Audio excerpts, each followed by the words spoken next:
A veces la gente viene y me dice, oye, el 1% de la población es psicópata.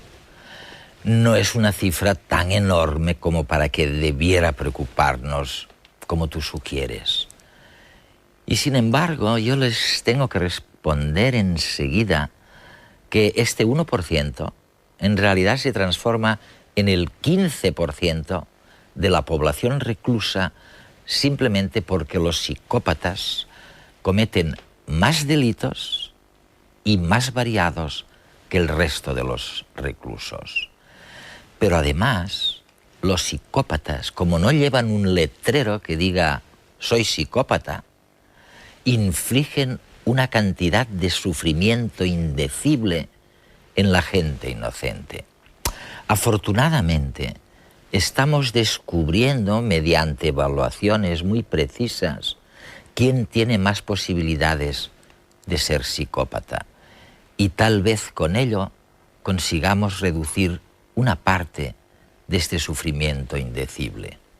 La psicopatía se presenta bajo más caras que la del asesino despiadado. Los psicópatas tienen formas más sutiles de hacer daño que la agresión física. Muchos de ellos llevan trajes impecables, conducen coches de lujo y ocupan puestos de responsabilidad. Tu jefe podría ser uno de ellos. Robert Hart vuelve a redes para hablarnos de peligros que muchas veces preferimos no ver. Bueno, la gente dice que un 1% no es demasiado. Y un 1% de la población, sin embargo, es psicópata. Lo importante es que más del 15% de los reclusos son psicópatas. Lo que significa, obviamente, que cometen más delitos y crímenes que la gente en general. Tú también has sugerido que cometen una mayor variedad de delitos y de crímenes. Es así, ¿no? Sí, yo he sugerido que quizá el 1% de la población general es psicópata y el 15% de los reclusos. El problema es definir lo que significa psicópata.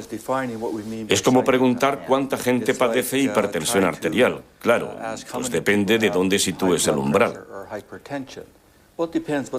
Y tradicionalmente, en la investigación y la práctica de Norteamérica, se define al psicópata como alguien que puntúa 30 de 40 en esta escala de 40 puntos que he creado, el test revisado de evaluación de psicópatas.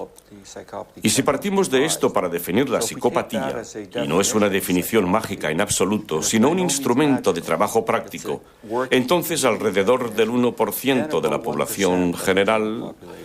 Resulta que lo es. En cierto modo, entonces, todos tenemos algún elemento de psicopatía, ¿no? Vaya, suena interesante, pero lo más probable es que no sea así. La psicopatía es una dimensión, así que es cierto que hay grados de psicopatía, pero la inmensa mayoría de la gente puntuaría alrededor de 0 a 1 en esta escala concreta. Ahora bien, una cosa está clarísima. Los psicópatas son incapaces de sentir empatía, de ponerse en el lugar de otra persona. Aunque saben lo que hacen, no sienten ningún tipo de remordimiento. Su conciencia no les dice que han actuado mal. Saben que obran de un modo que la sociedad considera erróneo. Entienden las reglas del juego. Las conocen perfectamente. La conciencia implica conocer las reglas, pero también sentir que uno debe cumplirlas, y en su caso no es así.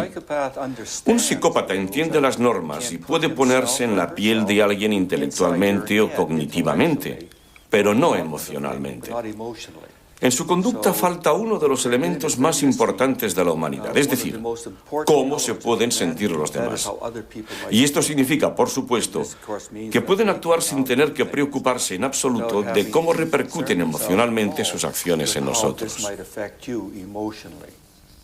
Los psicópatas son personajes habituales tanto en el cine como en las novelas. Y es que hay algo en su personalidad que los hace especialmente atractivos, casi morbosos. Normalmente se recurre a los ejemplos más extremos, asesinos en serie y criminales sangrientos que aterrorizan a todo el mundo.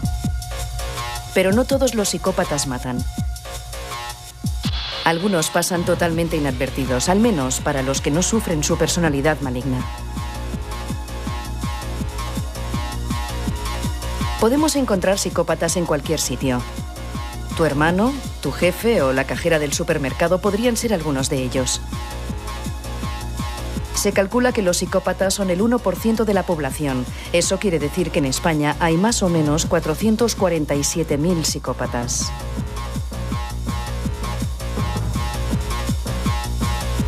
A pesar de ser un porcentaje pequeño, puede llegar a influir muchísimo en el resto de la sociedad.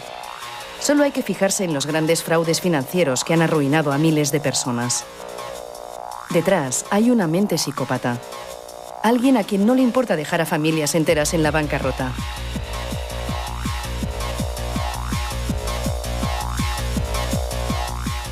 Y no les importa porque no saben lo que sienten los demás. Los psicópatas no tienen empatía. Son incapaces de ponerse en la piel de los otros. Pueden entender cómo piensas, pero nunca podrán entender cómo te sientes. Tampoco tienen conciencia, ni miedo, ni remordimientos. 3 características ideales para ser un buen embustero. Destacan como jugadores de póker, se marcan faroles y permanecen impasibles. Sus compañeros de juego son incapaces de descubrir cuándo mienten. Y la política también les llama la atención. Es un contexto donde el engaño y la mentira son indispensables, y de esto ellos saben mucho. Además, pueden acceder a puestos de poder desde donde manipulan a su gusto a muchas personas, en ocasiones incluso a países enteros.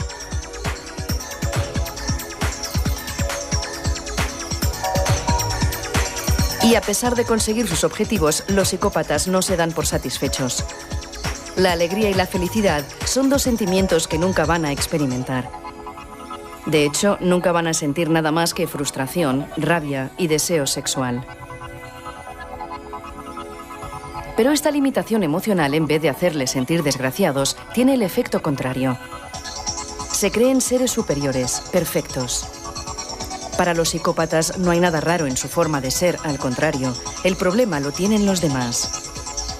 Y lo más trágico, no hay terapia para curarles porque no hay nada que curar. Simplemente son así y nada los hará cambiar. ¿Por qué? ¿Por qué los psicópatas suelen ser normalmente mentirosos, violentos y encantadores? Veamos, sin duda son mentirosos y muchos parecen encantadores. No todos tienen necesariamente conductas violentas. Para que nos entendamos, el psicópata tiene un repertorio de conductas muy amplio. Puede actuar, desempeñar muchos papeles. Si ser encantador funciona, pues lo es. Si no funciona, quizá te amenace o intente intimidarte. Si tampoco funciona, entonces recurrirá a la violencia. La clave es que todas sus acciones tienen un componente depredador. Es como cuando un gato persigue a un ratón. Al gato no le importan en absoluto los sentimientos de su presa. No entran en su conciencia, ¿sabes? Este es el enorme problema de los psicópatas. La cantidad de sufrimiento que pueden infligir a la gente que no es consciente a lo mejor de que su jefe o su mujer o su marido es un psicópata. Exacto. Si pensamos en nosotros como en un ratón y en el psicópata como en un gato, esto explica muchas cosas. Y podemos preguntarnos, ¿es que no se dan cuenta del dolor que están provocando a los demás? No solamente han lastimado físicamente a alguien, además han acabado con los ahorros de toda su vida, con su pensión. ¿Es que no entienden que está mal? Pero somos nosotros los que no entendemos que este tipo de personas no piensan ni sienten como nosotros. Y hasta que no comprendamos que tienen una manera distinta de ver el mundo humano, estaremos condenados a ser sus víctimas. Dices que son depredadores. Depredadores sociales sería una buena manera de expresarlo. Pero también explica hasta cierto punto dónde podemos encontrarlos. Los psicópatas están donde quiera que haya una oportunidad de algún tipo.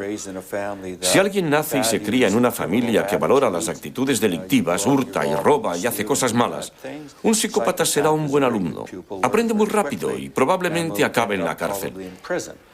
Si naces en una familia distinta, una familia de abogados, médicos, sabes cómo vestir, cómo hablar, vas a las mejores escuelas y a la vez tienes esos rasgos de la personalidad, es decir, mientes fácilmente, engañas, no te importan los demás.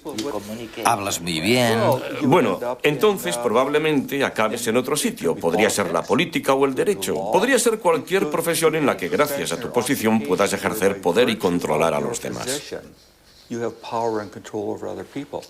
José era un psicópata. Destacar, siempre intentaba tirar para arriba, ¿no? Y no le importaba cómo. A mí me tenía amargada. Siempre pedía los informes a última hora y larguísimos. Y luego se colgaba en las medallas. Los psicópatas identifican a los más vulnerables y se aprovechan de ellos. Ven a las personas como simples objetos que les pueden beneficiar y no sienten ningún remordimiento. Es más, para ellos, el débil también es un imbécil, alguien que está pidiendo a gritos que le exploten.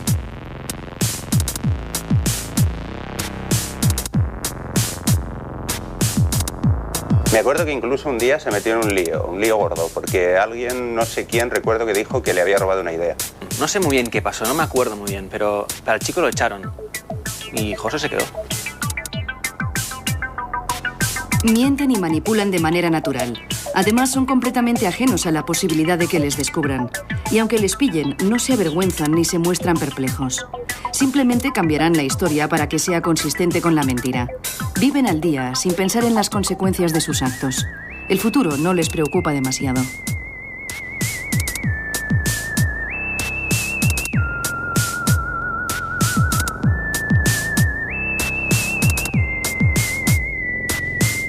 A mí me engañó totalmente, pero me entendía y me comprendía tan bien.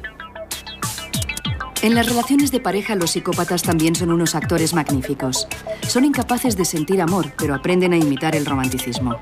El cine es una buena escuela. Repiten las frases que oyen en las películas para hacerse pasar por novios cariñosos y complacientes. Cuando la víctima muerde el anzuelo y se enamora perdidamente, aparece su lado más oscuro. En nombre del amor, le sacan todo lo que pueden. El psicópata puede ser cualquiera. Podría ser tu amiga, tu madre o incluso la persona que ves cuando te miras al espejo.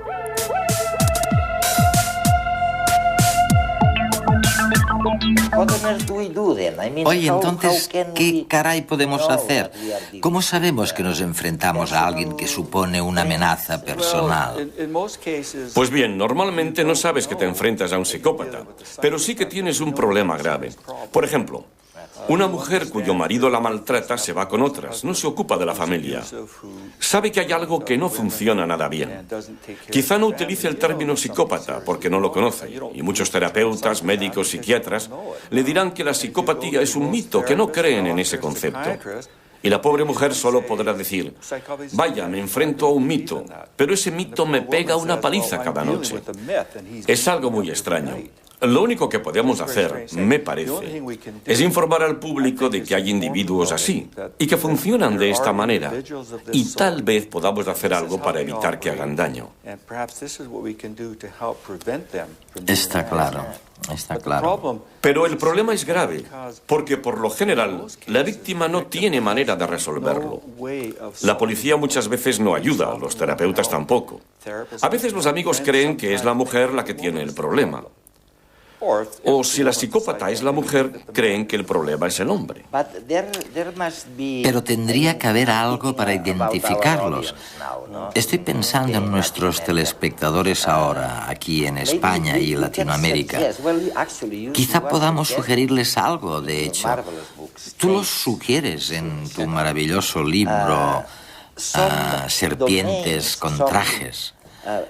Dices que hay algunos elementos antisociales, afectivos, personales o del estilo de vida que están claramente marcados. Por ejemplo, en la esfera interpersonal, ¿qué crees? ¿Son superficiales, grandilocuentes, modestos? Pueden ser todas estas cosas en momentos diferentes. Hay que pensar en ellos como si actuaran sobre un escenario. Adoptarán el personaje que más les convenga para la situación. Los que lo analicen con detenimiento verán que esa actuación no es demasiado buena, sino puro juego sucio. Pero la gran mayoría no tendrá el tiempo o la energía para ir más allá de la fachada. Creerá que la persona es lo que aparenta. Habla muy bien. Te dirá que tiene mucho dinero, que hará cosas fantásticas por ti. Y por supuesto nunca sucede.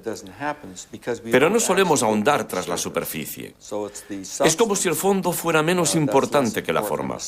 Los políticos son expertos en eso. Más de una vez me he planteado qué pasaría si un político dijera la verdad y solamente la verdad e intentara que le eligieran de ese modo. Cosa difícil. Sí, sería muy difícil. Además, creo que en la política y en el póker hay que mentir, engañar, es parte del juego. No estoy diciendo ni mucho menos que todos los políticos sean psicópatas.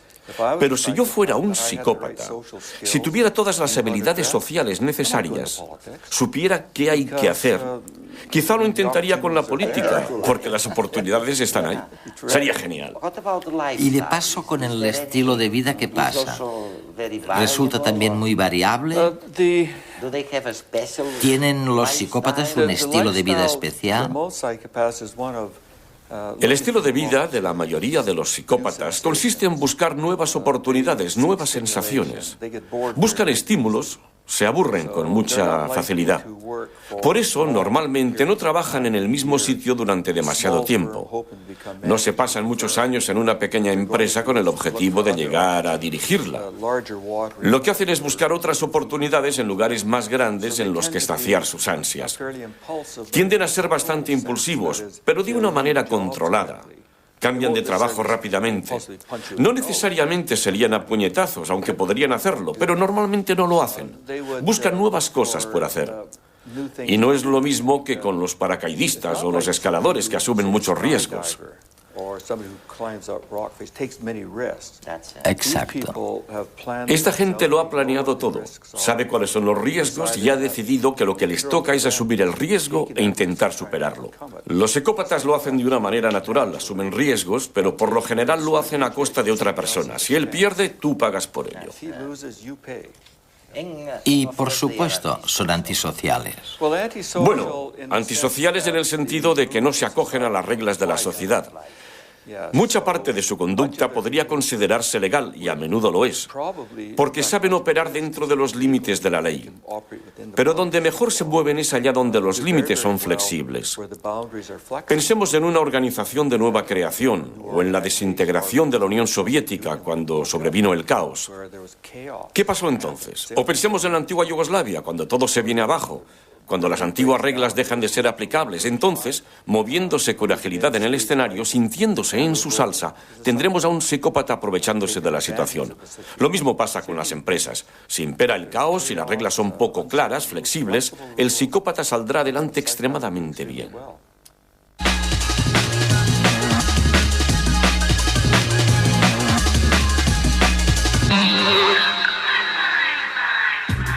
Un estudio del Consejo Superior de Investigaciones Científicas ha reconstruido tratamientos curativos que se realizaban mediante conjuros y masajes hace 4.000 años. Los textos se han recuperado a partir de tablillas de arcilla de la antigua Mesopotamia. Según la investigación, los exorcistas de la época recitaban sus conjuros mientras practicaban los masajes vestidos con un disfraz de pez, símbolo del dios de la magia. Algunos de estos relatos proporcionaban al paciente una explicación de su enfermedad para que comprendieran el porqué de su sufrimiento. En otros, el exorcista amenazaba con hechizos a los demonios causantes de la enfermedad para expulsarlos del cuerpo del paciente. Los textos médicos se han encontrado en bibliotecas y archivos de ciudades de la antigua Mesopotamia. En ellos se explicaba que el masaje se realizaba con aceite de plantas aromáticas y medicinales. Servía, entre otros, para facilitar el parto sin dolor, combatir el agotamiento o remediar la parálisis en algún miembro. Científicos de Estados Unidos y Canadá han descrito los efectos de la pesca de grandes tiburones en la costa este del país. Esperan que los resultados sirvan para gestionar de modo más sostenible los recursos que ofrecen los ecosistemas. La desaparición de grandes tiburones en el noroeste del Océano Atlántico ha aumentado en las últimas décadas. El incremento de su consumo alimentario y la pesca accidental son las principales causas de este aumento. Esta sobreexplotación de los ecosistemas marinos ha provocado un desequilibrio en la cadena trófica. Al descender las poblaciones de grandes tiburones que son depredadores naturales, han aumentado las de rayas y pequeños tiburones. En consecuencia, las ostras, almejas y otros moluscos, la principal fuente de alimento de las rayas, han disminuido en gran cantidad. Los científicos advierten que estos cambios degradan aún más los ecosistemas costeros ya muy afectados por la actividad humana. Tratar eficazmente los periodos de depresión en personas con trastorno bipolar no es tarea fácil. Los resultados de un ensayo clínico realizado con cerca de 400 pacientes podrían ayudar a mejorar el tratamiento en el futuro. Tomar antidepresivos cuando ya se están empleando estabilizadores del ánimo no mejora el tratamiento del trastorno bipolar. Esta es la conclusión a la que ha llegado el Instituto Nacional de Salud Mental de Estados Unidos en el estudio STED-BD. En el ensayo han participado 366 pacientes de 22 localidades del país. A todos ellos se les administró un estabilizador del ánimo. Además, a la mitad de los participantes se les suministró un antidepresivo, mientras que el resto tomó un placebo. Después, se comparó la evolución del trastorno bipolar entre los distintos grupos. Según los resultados, todos presentan el mismo porcentaje de recuperación. El estudio promete más resultados que ayudarán a diseñar nuevas opciones para el tratamiento del trastorno bipolar. La falta de donantes de sangre constituye un serio problema. Por otra parte, las transfusiones entre grupos incompatibles pueden desencadenar graves enfermedades e incluso la muerte. Estas limitaciones podrían solventarse gracias al hallazgo de un equipo danés. Los grupos sanguíneos A, B, AB y 0 se deben a la presencia de proteínas concretas en la membrana de los glóbulos rojos. Los individuos con grupo A tienen en sus células la proteína A, mientras que las personas tipo 0 no tienen ninguna proteína en la superficie de sus glóbulos rojos. Científicos de la Universidad de Copenhague han desarrollado una técnica que permite convertir sangre de los grupos A, B y AB en grupo 0. El sistema utiliza unas enzimas que eliminan de los glóbulos rojos las proteínas específicas de los distintos tipos de sangre. El avance es de gran importancia porque el grupo 0 se considera universal y puede emplearse en cualquier tipo de transfusión. Ahora están estudiando si la sangre que se obtiene con este sistema es segura y efectiva.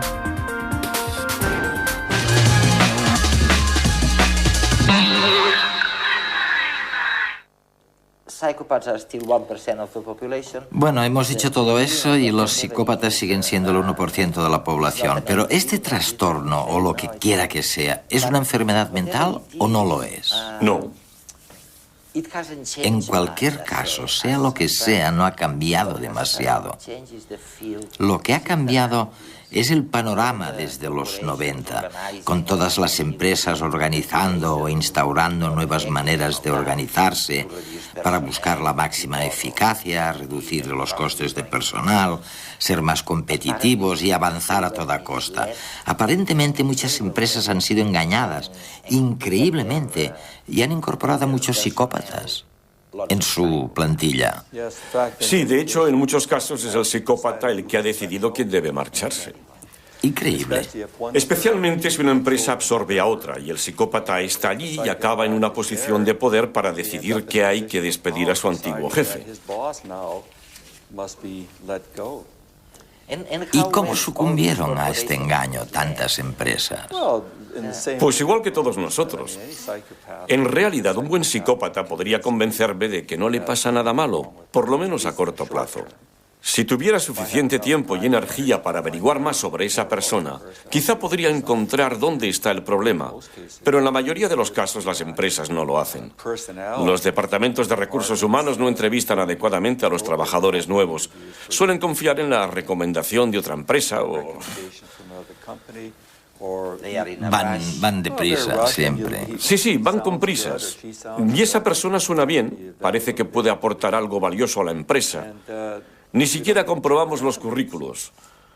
Por desgracia, tenemos psicólogos y jefes de personal que utilizan test psicológicos para estudiar a la gente. Pero un psicópata puntuará normal. Estos tests no significan nada. Los psicópatas saben torearlos. ¿Cuál es la receta entonces? ¿Cómo pueden hacer una criba las empresas, digo, para evitar la manipulación? Bueno, lo primero, y esto se aplica a todas las empresas, pero no solamente al mundo empresarial. Todos nos casamos, hacemos amigos nuevos, etcétera, etcétera. Lo primero es comprobar las cosas.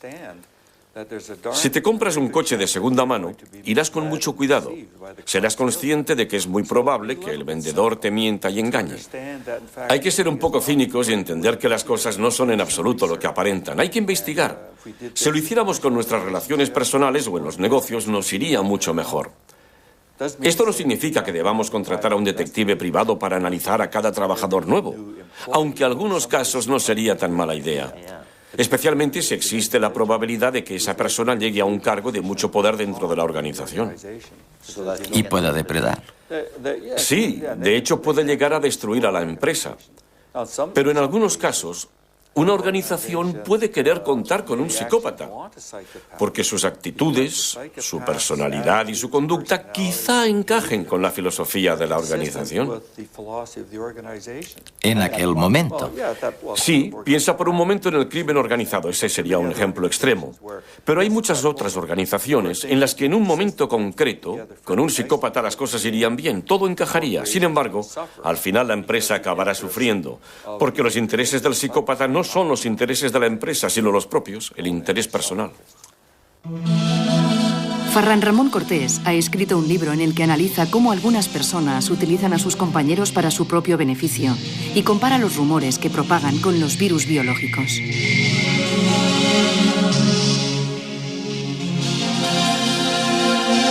En todas las empresas, desde mi punto de vista, en todas sin excepción, hay personas tóxicas.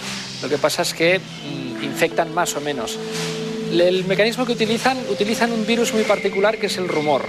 Y a través del rumor, la enfermedad que provocan es la rotura de la comunicación interna y la desestabilización, en muchos casos, de la propia organización.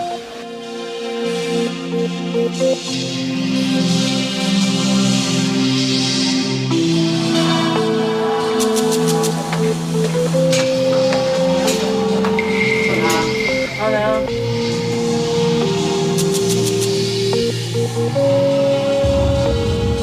En las epidemias de rumores participan tres tipos de personas.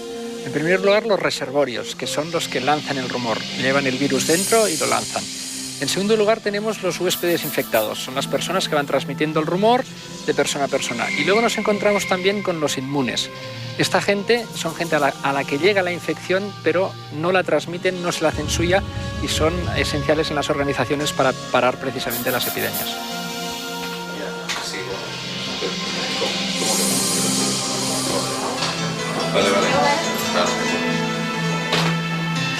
Los rumores, igual que los virus, van pasando de unos a otros, se van contagiando hasta que alcanzan una parte sustancial de la plantilla. Por el camino van intoxicando y lo que producen es una destrucción de la comunicación interna. Hay situaciones propicias para que empiecen estos procesos de epidemia de rumores. Una de ellas es cuando hay situaciones de cambio. En las situaciones de cambio se generan muchos rumores porque proyectamos nuestros miedos, sobre todo en el peor de los escenarios, en forma de rumores que difundimos a gran velocidad. De la información original, el rumor elimina detalles esenciales, los sustituye por otros, haciendo la historia más interesante, más incisiva y por tanto también más contagiosa. Es lo que es la mutación, que igual que ocurre con los virus, en cada mutación ganamos un estadio en virulencia. Infecciones víricas, aquí también existe la posibilidad de tener una vacuna. La vacuna que yo propongo son un conjunto de actuaciones que lo que quieren es reforzar la confianza entre la gente. Con confianza se produce inmunidad y los rumores llegan porque siempre están allí, pero no calan y no dañan a la organización. ¿La psicopatía tiene causas genéticas o depende del entorno? Pues de hecho ambas cosas, aunque probablemente los genes influyen más que el entorno. Este debate ha estado vigente durante mucho tiempo y seguirá estándolo, especialmente en este ámbito. Porque la pregunta que se hace la gente es, ¿el psicópata nació malvado o se volvió malvado? Sí. Y la respuesta es una combinación de ambas cosas. No existe un gen para la psicopatía. No. No lo hemos descubierto todavía. Con el tiempo quizá encontremos una combinación de genes que expliquen la conducta. Pero lo que sí tenemos son buenas pruebas científicas de que hay factores genéticos muy fuertes que entran en juego. ¿Y esto no plantea problemas jurídicos muy serios? Es decir, si es algo marcadamente genético, ¿cómo podemos culparlos por lo que han hecho? Si es tan claramente genético, ¿cómo les podemos culpar? Bueno, hay muchas otras cosas que se deben a componentes genéticos. Por ejemplo, la inteligencia. Hay personas que por naturaleza no son muy listas, pero seguimos responsabilizándolas de sus actos si entienden las reglas del juego. Lo mismo sucede con la psicopatía. Esto se ha debatido varias veces en Estados Unidos y el argumento que se esgrime es que los psicópatas no juegan con todas las cartas porque les falta algo. Les falta la capacidad de entender que lo que hacen tiene consecuencias emocionalmente devastadoras sobre los demás. Y hay quien dice, bueno, quizá no sean responsables porque carecen del componente emocional. Pero ese argumento no ha prosperado. Y la ley, en Estados Unidos por lo menos, dice que si conoces las reglas del juego y sabes distinguir el bien del mal, entonces puedes ser procesado. Eres responsable de tus actos. A un psicópata se le da muy bien intentar utilizar eso mismo que mencionabas. Te dirá, no es mi culpa, yo nací así, es culpa de los demás, es culpa de la sociedad. Pero no es verdad, toman sus propias decisiones. Bueno, ya los hemos identificado, más o menos. Cometen un delito o un crimen y los ponemos en la cárcel. Sí. ¿Y luego qué hacemos? Tú tienes enorme experiencia, has analizado varios centros penitenciarios por todo el mundo. ¿Qué hacemos con ellos? Pues normalmente lo que hacemos no es lo adecuado. Para los delincuentes y criminales tenemos programas de tratamiento o programas conductuales e intentamos que todos obedezcan las mismas reglas utilizando las mismas técnicas. Pero con los psicópatas no funciona, porque la mayoría de estas técnicas se basan en la emoción, la capacidad de experimentar ansiedad, miedo, remordimientos, todas tienen bases emocionales. Y con un psicópata es un método equivocado. Si le dices a un psicópata, lo que haces está poniendo en peligro a otras personas, les estás haciendo daño, tienes que cambiar, pues te dirán, de acuerdo, cambiaré. Pero será una respuesta superficial, porque en su foro interno esa persona pensará, ¿y por qué debería cambiar? Yo estoy bien. Si eso no funciona, ¿cómo deberían ser entonces los programas? Pues lo primero que deberíamos hacer es desconfiar muchísimo de todos los psicópatas que de repente afirmen sentir empatía. Es imposible que cambien su esencia de la noche a la mañana por mucho que utilicen las palabras adecuadas y digan, estoy curado, he encontrado a Dios, he encontrado a Cristo, ahora sí que sé lo que estoy haciendo. Hay que hacer caso omiso de afirmaciones así porque lo que cuenta son los actos. Y por otro lado, es importante convencerles de que pueden beneficiarse si cambian un poco su conducta. Es decir, que va en su propio interés cambiar, no mucho, porque no van a cambiar mucho, pero sí hasta cierto punto. Decirles que se pondrán en menos líos o que pasarán menos tiempo en la cárcel del que pasarían si no cambiaran.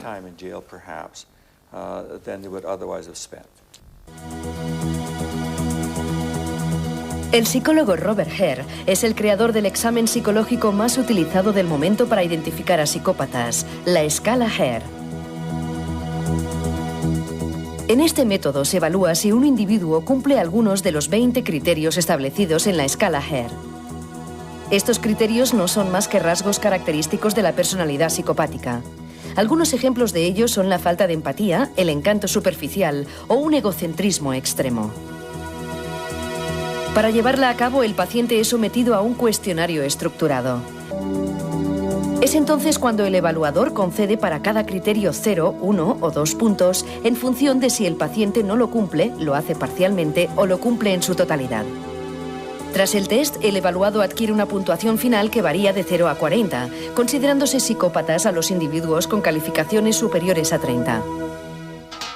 Recientemente se ha desarrollado una nueva prueba para detectar si la percepción de la violencia varía entre criminales psicópatas y aquellos que no lo son. Su resultado ha sido un éxito y tan solo 10 minutos parecen suficientes para reconocer individuos con trastornos psicopáticos. Este examen sencillo obliga al evaluado a clasificar palabras en agradables, desagradables, violentas o pacíficas.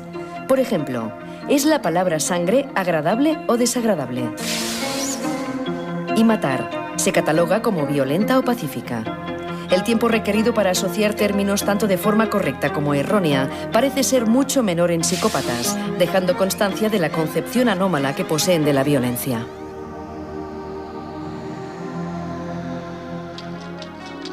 Nuevas técnicas en el campo de la visualización cerebral, como la resonancia magnética, han permitido relacionar la conducta psicopática con defectos biológicos. Así, la corteza prefrontal, vital para gestionar los impulsos, presenta una reducida actividad. Neurotransmisores inhibidores de la conducta agresiva, como la serotonina, también parecen escasear en el cerebro del psicópata. En definitiva, los últimos avances en psicología y técnicas de imagen cerebral han facilitado la diagnosis de la psicopatía. El reto ahora consistirá en la cura y la reinserción de los que la padecen.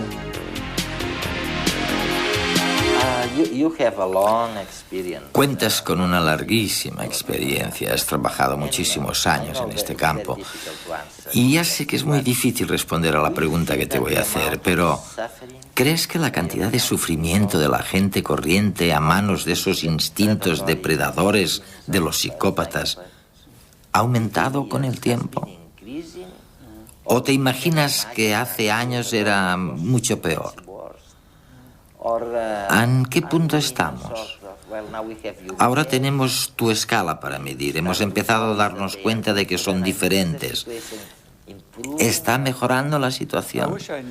No sabes cuánto me gustaría saberlo. Todo funciona por ciclos. Si nos remontamos a la Baja Edad Media, cuando proliferaban las ciudades-estado, cada pueblo era un estado. Y eso a menudo entrañaba peleas, asesinatos, saqueos, violaciones constantes y, por supuesto, allí encajaba perfectamente el psicópata. De hecho, por aquel entonces el psicópata probablemente se consideraba un verdadero héroe.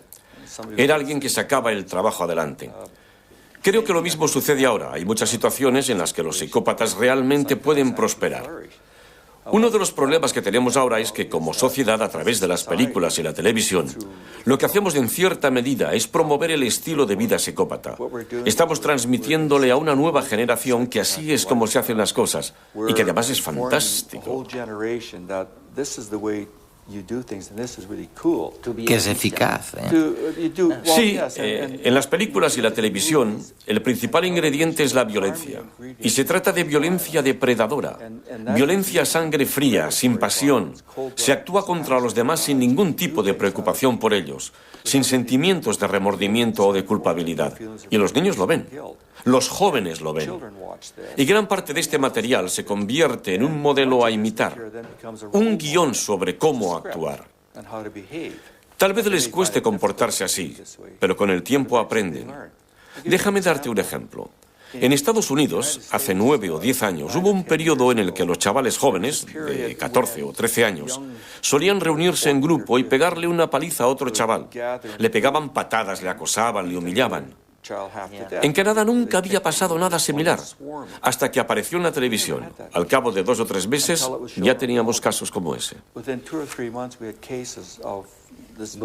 Casos de acoso escolar o bullying, ¿no? Acoso, palizas, humillaciones, se había convertido en un modelo para los niños. Por eso creo que lo que sucede ahora en nuestra sociedad es que el número de casos de la psicopatía tal vez no esté aumentando, aunque quizás sí, no estoy seguro. Pero sin embargo, a un psicópata le resulta mucho más fácil expresarse que antes, porque lo que antes se consideraba poco ético, inmoral o antisocial ahora se convierte en la norma. Pasa a estar bien. Todo se reduce a pensar ante todo en uno mismo.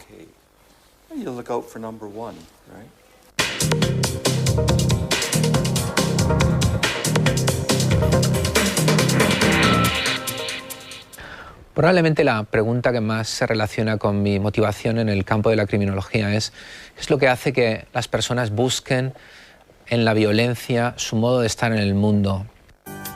Vicente Garrido es uno de los mayores expertos en psicopatía de nuestro país. Sus investigaciones en la Universidad de Valencia van mucho más allá de los libros y se puede decir que ha mirado a más de un psicópata a los ojos.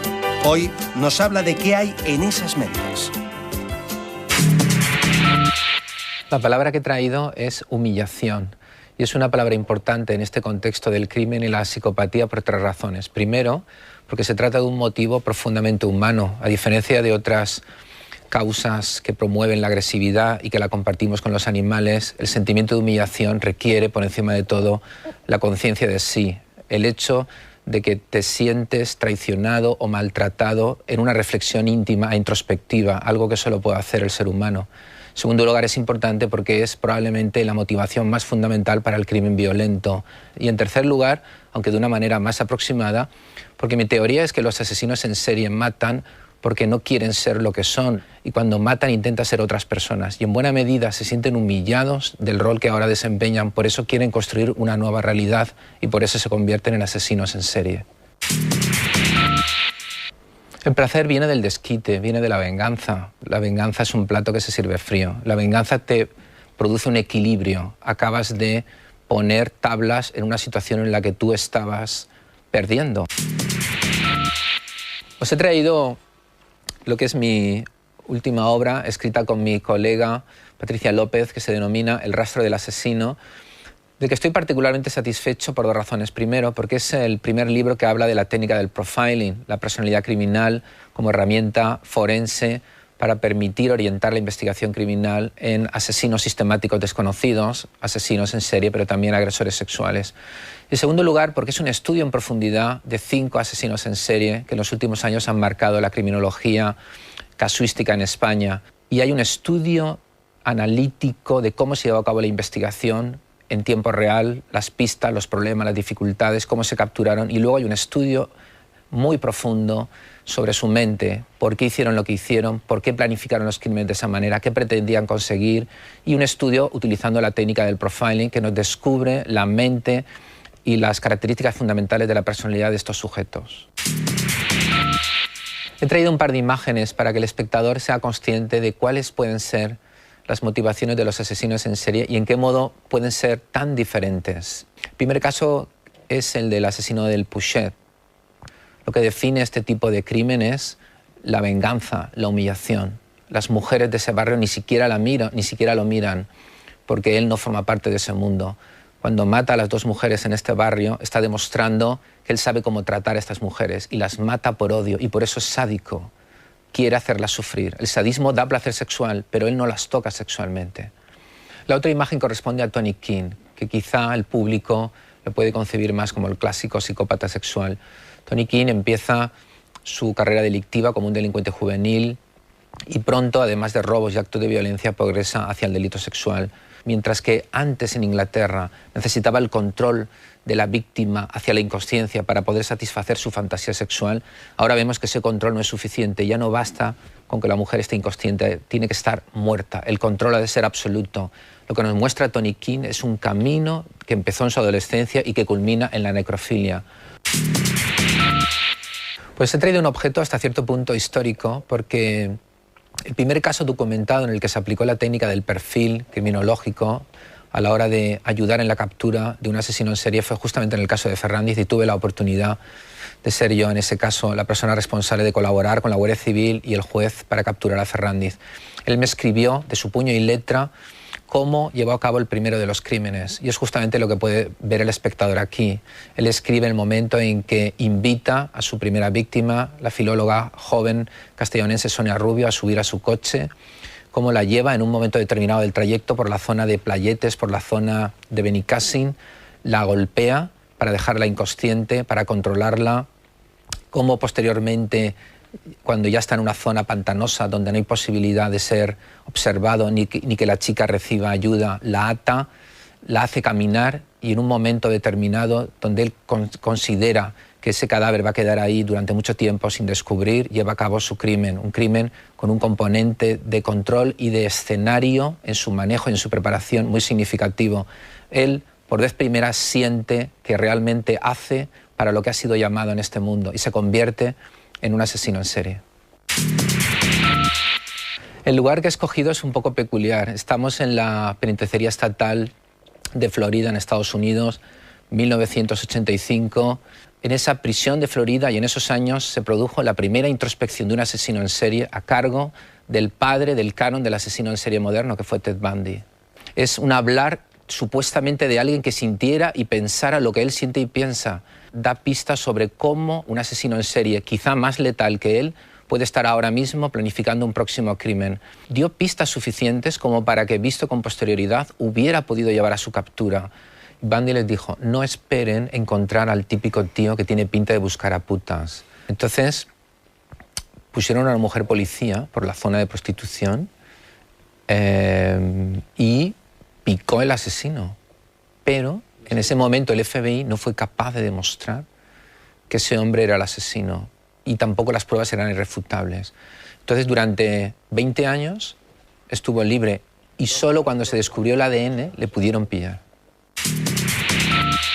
La conclusión quizá pueda ser esta. Hay personas que se defienden del mundo, que encuentran motivos para la amenaza con una autoestima débil o egocéntrica pero muy quebradiza y utilizan una violencia reactiva, una violencia que en su perspectiva es defensiva pero que produce agresión y dolor en los otros. Otros, por el contrario, ven el mundo no como una amenaza sino como una oportunidad para dominar, para controlar, para desear un control que otras personas ni siquiera lo pueden soñar. Son los asesinos en serie, son los psicópatas, son los agresores depredadores.